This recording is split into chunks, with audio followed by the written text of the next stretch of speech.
et j'ai la vie. Je l'ai trouvé, ça me suffit. Plus besoin d'aller voir ailleurs, car ailleurs y a pas meilleur. Bien-aimés dans le Seigneur, que Dieu vous bénisse. C'est à nouveau votre serviteur l'évangéliste Poumena Opa qui suit à l'antenne pour notre émission L'Excellent. J'ose espérer que vous avez été bénis par notre premier enseignement, par la grâce du Seigneur. Et si vous avez été bénis, je vous encourage à liker, je vous encourage à commenter, je vous encourage également à nous poser des questions auxquelles nous allons répondre par la grâce du Seigneur. Mais je vous encourage surtout à aller sur notre site, à regarder, à commenter, comme je l'ai dit, voilà, et aussi et surtout à partager à un grand nombre afin que plusieurs soient bénis. C'est une bénédiction que d'avoir, bien aimé, ce genre d'émission à portée de main, ce genre d'émission qui nous édifie pour la gloire de Dieu. Je prends le temps également de saluer que toutes les personnes qui sont derrière la caméra, à la technique, qui font un travail formidable, avec qui, bien aimé, je pense et je crois par la foi que nous irons très loin. Soyez bénis, vous qui êtes l'équipe technique de l'autre côté, que Dieu ajoute encore un maximum de bénédictions à vous. Sur ce, je vais prier ensemble avec vous avant de démarrer cette émission. Adonai, nous te bénissons, nous te rendons toute la gloire. Toi qui es l'auteur et le consommateur de notre foi, bénis encore, Seigneur, toutes les personnes qui seront connectées pour ce service de prière, pour ce service d'écoute de la parole. Éternel, fais-nous encore du bien, car nous voulons prospérer à tous égards, comme ta parole le dit, comme prospère l'état de notre âme, Seigneur. Oui, et que nous soyons en bonne santé. Ta parole est capable de nous donner la santé. Je crois par la foi que beaucoup ont déjà été restaurés au travers ce premier numéro et beaucoup le seront encore. Alléluia. Après avoir écouté cette émission, que Dieu vous bénisse. Alors, fidèles auditeurs, bien-aimés dans le Seigneur, nous voulons continuer notre partage sur le prophétique dans la royauté. C'est un partage merveilleux. Nous avions dit la dernière fois, nous avions parlé de comment est-ce que l'Éternel avait parlé au prophète Samuel afin d'annoncer à Saoul, qui était à la recherche des ânes perdus de son père, comment est-ce que Dieu avait un plan merveilleux pour lui, comment est-ce que Dieu l'avait choisi. Au-delà de tout ce qu'il pouvait penser, tout ce qu'il pouvait s'imaginer, il y avait le plan de Dieu qui était en marche derrière. Voyez-vous, je disais qu'ils avaient eu la pensée de dire: allons chercher, allons auprès du voyant pour lui exposer notre problème. Mais en allant rencontrer le voyant, ils sont arrivés, et le voyant leur a exposé une autre vision, la vision de Dieu pour leur vie. Waouh, la vision de Dieu pour l'humanité, la vision de Dieu pour ton accomplissement. Voyez-vous, Dieu avait mis ses paroles au-dedans du prophète Samuel. Et c'est ainsi que Saoul a pu rencontrer, commencer à comprendre, bien aimé, le bien fondé de l'appel de Dieu dans sa vie. Nous voulons continuer cette émission. Nous voulons encore approfondir ce partage. Nous voulons approfondir, bien aimé, cette parole qui nous fait tellement de bien. Et nous allons lire, nous sommes toujours dans le livre de 1 Samuel. 1 Samuel chapitre 9. Je vais lire avec vous à partir du verset 21. Saoul répondit: ne suis-je pas benjamite, l'une des plus petites tribus d'Israël, et ma famille n'est-elle pas la moindre de toutes les familles de la tribu de Benjamin? Pourquoi donc me parles-tu de la sorte? Waouh, il n'avait toujours pas compris. Samuel prit Saoul et son serviteur et les fit rentrer dans la salle et leur donna une place à la tête des conviés, qui étaient environ 30 hommes. Samuel dit au cuisinier: sers la portion que je t'ai donnée en te disant: mets-la à part. Le cuisinier donna l'épaule et ce qui l'entoure, et il la servit à Saoul. Et Samuel dit: voici ce qui a été réservé. Mets-le devant toi et mange, car on l'a gardé pour toi lorsque j'ai convié le peuple. Ainsi Saoul mangea avec Samuel ce jour-là. Oh, qu'est-ce que c'est merveilleux! Je le disais lors de notre première émission, Dieu a gardé une portion merveilleuse pour toi. Dieu a une portion merveilleuse pour toi. Et Saoul va découvrir qu'il y avait une portion, quelque chose qui était mis à part. L'épaule, une partie réservée. L'épaule en hébreu se dit Shechem. Shechem, c'est la part qui est réservée. Le Shechem, c'est la part qui est réservée. Et je sais que vous êtes des fervents lecteurs de la parole. Vous savez que dans Lévitique, on dit que c'était la part qui était réservée au sacrificateur. L'épaule était la part réservée au sacrificateur. Voyez-vous, l'épaule, c'est aussi, je dirais, la partie du corps qui est censée porter la charge. L'épaule, c'est la partie du corps qui porte la charge. Comme Rebecca. Lorsque Rebecca, bien-aimée, s'est distinguée avec les autres jeunes filles pour aller puiser de l'eau, la Bible déclare que le serviteur d'Abraham, Eliezer de Damas, a rencontré Rebecca qui portait la cruche sur son épaule, sur la part qui est réservée. On a donné ici à Saoul la part qui était réservée au sacrificateur. J'aimerais déjà commencer par te dire que Dieu ne te réserve pas n'importe quelle part, n'importe quelle portion.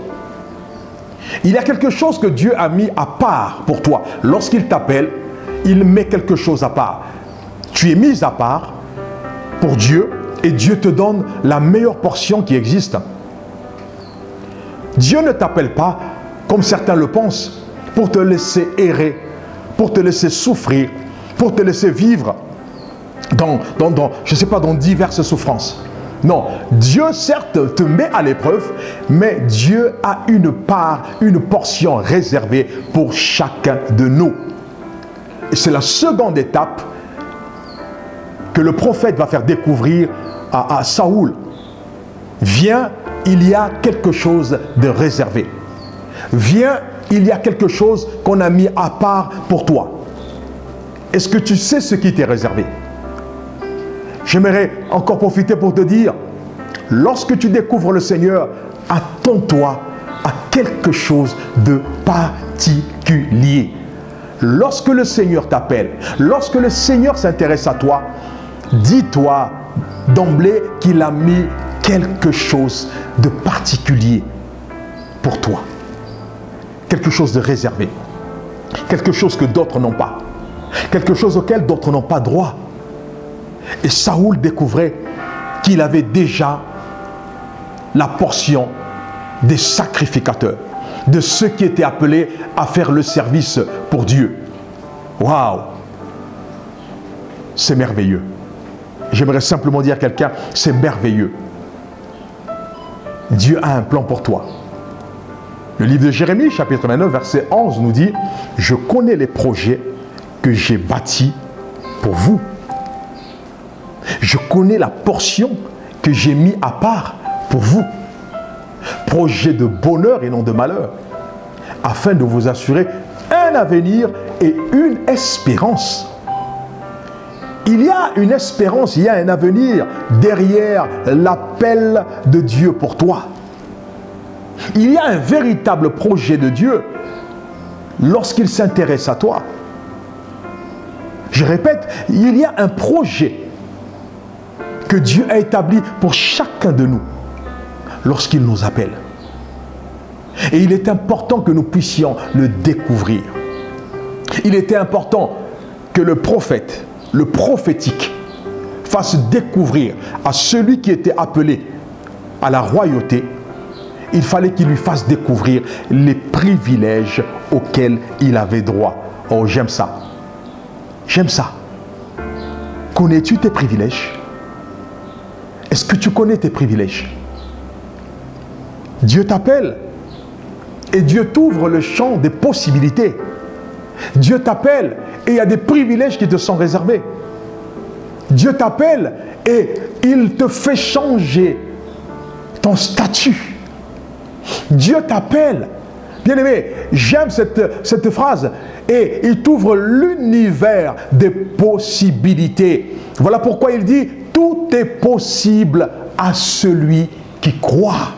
Oh, c'est merveilleux. Tout devient possible pour Monsieur Saoul. Tout devient possible. Dès l'instant où il prend part au sacrifice, dès l'instant où il commence à découvrir ce qui lui est réservé, dorénavant, tout devient possible pour cet homme qui se voyait comme étant le plus petit, sa tribu était la plus petite, qui commençait à se mépriser, qui disait c'est impossible que Dieu s'intéresse à moi, ma tribu est la plus petite, comme ça me rappelle un petit peu l'histoire de notre ami Gédéon, lorsqu'il battait du froment, en disant mais c'est pas possible que Dieu s'intéresse à moi, j'ai tellement de défauts, j'ai tellement d'imperfections, mais j'aimerais te donner une bonne nouvelle, avec tes défauts, avec tes imperfections, même si tu es le plus pauvre de ta tribu, de ta nation, les yeux du Seigneur sont portés sur toi et vers toi.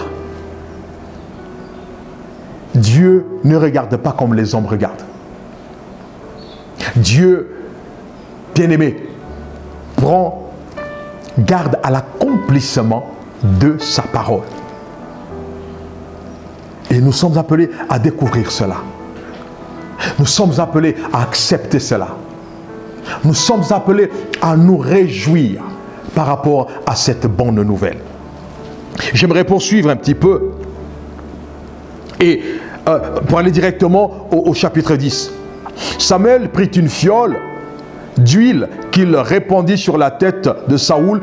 Il l'embrassa et dit: l'Éternel ne t'a-t-il pas oint pour que tu sois le chef de son héritage? Oh, c'est merveilleux! Tu passes, bien-aimé, d'un homme ordinaire à quelqu'un qui devient le chef de son héritage. L'Éternel ne t'a-t-il pas oint? Après qu'il t'ait appelé, il te oint pour que tu deviennes le chef de son héritage. J'aimerais juste te dire au passage que nous sommes appelés co-héritiers avec Yehoshua. Nous sommes co-héritiers de la grâce. Nous sommes co-héritiers avec Christ des privilèges. C'est pour ça que nous sommes oints. Nous ne sommes pas oints, bien-aimés, pour être en vue. Nous ne sommes pas oints pour qu'on parle de nous. Mais nous sommes oints pour que nous puissions être les gardiens, voyez-vous, de l'héritage de Dieu. Nous puissions entretenir l'héritage de Dieu, que nous puissions être le chef de son héritage. Et ici, l'héritage de Dieu, c'était Israël, le premier-né. Dieu nous appelle à être, bien-aimés, le chef de son héritage. Son héritage, ce sont les fidèles. Allez, faites de toutes les nations des disciples. C'est ça l'héritage de Dieu. Et nous sommes appelés, bien-aimés, à être des gérants, des bons gérants de cet héritage. Waouh! Ma Bible dit, il prend les choses inexistantes, les choses viles, et il les amène à l'existence. Il prend un homme qui était inconnu, un homme qui jusque-là n'avait pas de valeur, un homme qui jusque-là ne savait pas, bien aimé, ce qu'il représentait. Et il l'amène, il l'élève, il le fait grandir pour être le chef de son héritage. Quel privilège! J'aimerais te dire, toi qui me écoutes, toi qui me suis, toi qui me regardes, l'Éternel a également posé un sceau sur ta vie. L'Éternel a également, bien aimé, posé un sceau. L'Éternel aussi veut te oindre. L'Éternel aussi a une parole pour toi. Et il est important que tu le découvres. Verset 2. Alors, aujourd'hui, après m'avoir quitté, tu trouveras 2 hommes près du sépulcre de Rachel, sur la frontière de Benjamin, à Tzeltsat, qui te diront: les ânesses que tu es allé chercher sont retrouvées, et voici, ton père ne pense plus aux ânesses, mais il est en peine de vous, et dit: que dois-je faire au sujet de mon fils? Ne pensez plus aux événements passés. Voici, je ferai une chose nouvelle, ne la connaîtrez-vous pas? Papa ne pense plus à ces ânesses. Le Seigneur a déjà accompli quelque chose de merveilleux. Le Seigneur a déjà étendu sa main. Les ânesses ont été retrouvées. C'est la main de Dieu. Les ânesses n'étaient qu'un prétexte prévu par Dieu pour t'attirer à lui. Voyez-vous, ne te préoccupe pas de ce que tu vas manger ou de ce que tu vas boire. Ne te préoccupe pas. Laisse le Seigneur, bien-aimé, gérer ta vie, gérer tes situations. Notre vie est précieuse et cachée entre ses saintes et ses divines mains. Les ânesses ont été retrouvées. Ça ne doit plus être l'objet de tes préoccupations. Ta Ta préoccupation dorénavant, c'est de servir Dieu. C'est d'être le chef de son héritage. Et de faire, bien aimé, grandir son héritage. Comme il avait dit à Adam, à Ish, au jardin d'Éden, de s'occuper de son héritage, de faire grandir l'héritage, le troupeau, de croître, de prospérer. Il l'avait dit au premier Adam. C'est ça la préoccupation de Dieu. Dieu nous appelle pour que nous soyons bien-aimés, le gardien de son héritage, que nous fassions prospérer ce qu'il a créé, ce qu'il a bâti. Parce qu'il a mis au-dedans de nous des capacités, le potentiel, cette onction d'élévation, de réussite, de grâce. C'est possible. Ne te préoccupe plus de ta situation, ne te préoccupe plus de ta santé. Tu as été peut-être appelé au Seigneur, amené au Seigneur parce que tu étais malade. Mais j'aimerais te dire qu'à partir de maintenant, ne te préoccupe plus de ta maladie. Préoccupe-toi des affaires de Dieu. Tu es peut-être venu au Seigneur, on t'a emmené au Seigneur suite à un problème peut-être conjugal. Dorénavant, ne te préoccupe plus de cela. Le Seigneur l'a déjà réglé. Le Seigneur l'a déjà réglé. Dorénavant, préoccupe-toi des choses de ton Créateur. Alors, est-ce que tu es prêt? Est-ce que tu es prêt? Est-ce que tu es prêt? Dieu t'appelle pour un nouveau départ. Ne pensez plus aux événements passés. Voici, je ferai une chose nouvelle. Ne la connaîtrez-vous pas? Dieu veut faire une chose nouvelle dans ta vie. Dieu veut créer quelque chose de nouveau. Dieu veut te mettre au centre de sa bénédiction. Dieu veut que tu sois l'acteur de ce changement. Il est le pourvoyeur de tous tes besoins. Alors si tu le permets, j'aimerais prier avec toi. Pour terminer cette partie, j'aimerais que nous puissions prier ensemble. Je sais que tu as des grandes attentes auprès de ce Dieu. Je sais que tu es peut-être désespéré. Je sais que tu es peut-être las d'attendre. Je sais que tu es las d'arriver à, je ne sais pas, tu veux arriver à quelque chose de nouveau. J'ai envie de te dire, comme a dit le prophète Habakkuk, si la promesse tarde, attends-la. J'ai dit la promesse de Dieu, même si tu as l'impression qu'elle tarde, parce qu'elle ne tarde pas en réalité, mais attends-la, sois patient, cultive l'intimité avec Dieu. Pendant que tu attends, fais-lui encore confiance. Elle est en chemin, elle court vers toi, cette promesse, pour la réalisation de grandes choses. Alors je vais prier, prie avec moi. Seigneur, je reconnais que tu peux toutes choses et que rien ne t'est impossible. De la même manière que tu as changé la vie de Saoul, de la même manière, Seigneur, que tu lui as donné la part qui était réservée, tu peux aussi le faire pour moi. Tu peux aussi m'attirer à toi. Éternel des armées, le Dieu de puissance, le Dieu de notre Père Abraham, sous le manteau duquel je me tiens, tu es capable de changer la vie de quelqu'un. Tu es capable d'accélérer divinement la destinée de quelqu'un. Tu es capable de nous sortir des ténèbres vers ton admirable lumière. C'est encore possible, car la grâce est disponible. Seigneur, nous sommes préparés pour vivre le surnaturel, les choses extraordinaires, et surtout pour être les chefs de ton héritage. Que le nom du Seigneur soit béni. Reçois ta restauration, reçois ta guérison, reçois ta délivrance au travers de cette parole, dans le précieux et glorieux nom de notre Seigneur Yéhoshua, j'ai prié. Amen.